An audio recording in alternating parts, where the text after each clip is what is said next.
Hello అండి. ఈ వీడియోలో వచ్చేసరికి రైస్ కార్డ్ సంబంధించిన అన్ని రకాల సర్వీసెస్ గురించి మీకేమైనా డౌట్లు ఉన్నట్లయితే ఈ వీడియో చివరి వరకు స్కిప్ చేయకుండా చూడండి. ఈ వీడియోలో రైస్ కార్డుకి సంబంధించిన అన్ని రకాల సేవల గురించి, వాటికి కావాల్సిన అర్హతలేంటి, అనర్హతలేంటి, మీరు సచివాలయంకి వెళ్ళేటప్పుడు ఏ డాక్యుమెంట్స్ తీసుకొని వెళ్ళాలి అనే ఇన్ఫర్మేషన్ మాత్రం ఈ వీడియోలో మీకు ఎక్స్ప్లెయిన్ చేయబోతున్నాను. ఫస్ట్ మీరు రైస్ కార్డ్ సర్వీసెస్కి అప్లై చేయడానికి కొన్ని అనర్హతలు అయితే ఉంటాయి. అవి ఏంటి అంటే 2019లో వాలంటీర్స్ హౌస్ హోల్డ్ మ్యాపింగ్ అనే ఒక సర్వే చేశారు కదా, దాని ప్రకారం ఈ రైస్ కార్డ్స్ అనేది అప్లై చేయడానికి కుదురుతుంది. ఆ హౌస్ హోల్డ్ మ్యాపింగ్లో ఒక ఫ్యామిలీని మొత్తం మ్యాపింగ్ చేశారు కదా, ఆ ఫ్యామిలీలో వాళ్ళకి కుటుంబ ఆదాయం 1,20,000 లోపు అనేది ఉండాలి. వాళ్ళ సంవత్సర ఆదాయం వచ్చేసరికి 1,20,000 లోపు ఉండాలి. తర్వాత వాళ్ళ పేరు మీద ఎలాంటి కార్ కానీ అనేది ఉండకూడదు. అండ్ వారి యొక్క కరెంటు బిల్ వచ్చేసరికి 300 యూనిట్ల కంటే తక్కువ కరెంట్ అనేది కాలాలి. 300 యూనిట్ల కంటే ఎక్కువ వచ్చినట్లయితే వాళ్ళకి సంబంధించిన అన్ని రకాల సర్వీసెస్ అనేవి క్యాన్సిల్ అవుతాయి. అండ్ టౌన్లో 1000 చదరపు అడుగుల భూమి కంటే తక్కువ అయితే ఉండాలి. అండ్ వాళ్ళ ఫ్యామిలీలో ఎవ్వరూ గవర్నమెంట్ ఎంప్లాయ్ అయ్యి ఉండకూడదు. ఇలా లేని వాళ్ళకి రైస్ కార్డ్ అప్లై చేసుకోవడానికి ఎలిజిబుల్ అవుతారు. అండ్ ఫస్ట్ వన్ వచ్చేసరికి న్యూ రైస్ కార్డ్. కొత్తగా కార్డు అప్లై చేయడానికి వాళ్ళు సచివాలయంకి ఏమేమి డాక్యుమెంట్స్ తీసుకొని వెళ్ళాలి అంటే, ఎవరైతే రైస్ కార్డ్ అప్లై చేసుకోవాలనుకుంటున్నారో వాళ్ళ అందరి ఆధార్ కార్డ్ జిరాక్స్లు తీసుకొని సచివాలయంకి వెళ్తే మీకు న్యూ రైస్ కార్డ్ అనేది అప్లై చేస్తారు.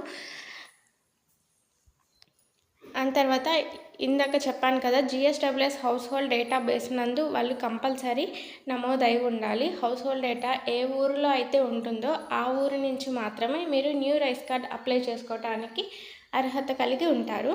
అండ్ నెక్స్ట్ సెకండ్ వచ్చేసరికి సభ్యుడిని చేర్చడం, యాడింగ్ అప్లికేషన్ 2 విధాలుగా అప్లై చేసుకోవచ్చు. 15 సంవత్సరాల లోపు పిల్లల్ని యాడ్ చేసుకోవచ్చు. అండ్ వివాహం జరిగిన తర్వాత భార్యని వాళ్ళ హస్బెండ్ కార్డులోకి యాడ్ చేసుకోవచ్చు. అయితే బర్త్ ద్వారా యాడ్ చేసే వాళ్ళకి ఎవరినైతే మనం యాడ్ చేస్తున్నామో ఆ పిల్లల యొక్క ఆధార్ కార్డ్ మరియు బర్త్ సర్టిఫికేట్ అనేది సబ్మిట్ చేయవలసి ఉంటుంది. వివాహం ద్వారా యాడ్ చేసుకుంటున్నట్లయితే marriage certificate, marriage card and marriage photo అనేది సబ్మిట్ చేయవలసి ఉంటుంది. అండ్ నెక్స్ట్ వన్ వచ్చేసరికి స్ప్లిట్టింగ్ ఆఫ్ రైస్ కార్డ్. ఒక ఫ్యామిలీలో తల్లి, తండ్రి, వారి కొడుకు, కోడలు ఉన్నట్లయితే ఆ ఫ్యామిలీని 2 పార్ట్స్గా డివైడ్ చేసి కొడుకు, కోడలికి ఆధార్ పెట్టుకోవడానికి స్ప్లిట్టింగ్ ఆఫ్ రైస్ కార్డ్ అనే ఆప్షన్ని ఎంపిక చేసుకోవాల్సి ఉంటుంది. దీనికి వచ్చేసరికి 4 ఆధార్ జిరాక్సులు తీసుకొని సచివాలయంకి వెళ్తే మీకు స్ప్లిట్టింగ్ అనేది చేస్తారు. అండ్ ఫోర్త్ వన్ వచ్చేసరికి డిలీషన్, రైస్ కార్డ్ డిలీషన్. ఒక రైస్ కార్డ్లో ఉన్న వ్యక్తి మరణించినప్పుడు ఈ ఆప్షన్కి మీరు అప్లై చేయవలసి ఉంటుంది.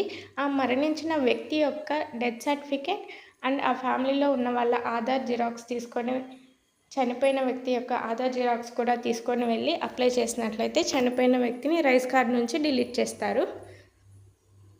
అండ్ నెక్స్ట్ వన్ వచ్చేసరికి అడ్రస్ చేంజ్. మీరు వేరే ఊరిలో ఉంటూ ఈ ఊరికి అడ్రస్ అనేది చేంజ్ చేసుకోవాలనుకుంటున్నట్లయితే మీ ఆధార్ కార్డులో ఇప్పుడు ప్రెజెంట్ ఏ ఊరికైతే చేంజ్ చేసుకుంటున్నారో ఆ ఊరి యొక్క అడ్రస్ అనేది నమోదై ఉండాలి. దానికి సంబంధించిన డాక్యుమెంట్స్ వచ్చేసరికి ఆధార్ కార్డ్ అండ్ ప్రస్తుతం ఆ వ్యక్తి ఏ రైస్ కార్డులో ఉన్నాడో ఆ రైస్ కార్డ్ జిరాక్స్ అనేది తీసుకొని వెళ్ళవలసి ఉంటుంది.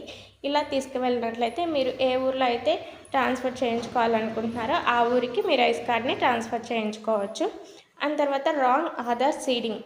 ఒక పర్సన్కి నేమ్ ఒక పర్సన్ ఉంటుంది, ఆధార్ నెంబర్ వచ్చేసరికి ఇంకొక పర్సన్ది లింక్ అయి ఉన్నట్లయితే ఈ ఆప్షన్ ద్వారా మీరు మీ ఆధార్ నెంబర్తో లింక్ చేయించుకోవచ్చు.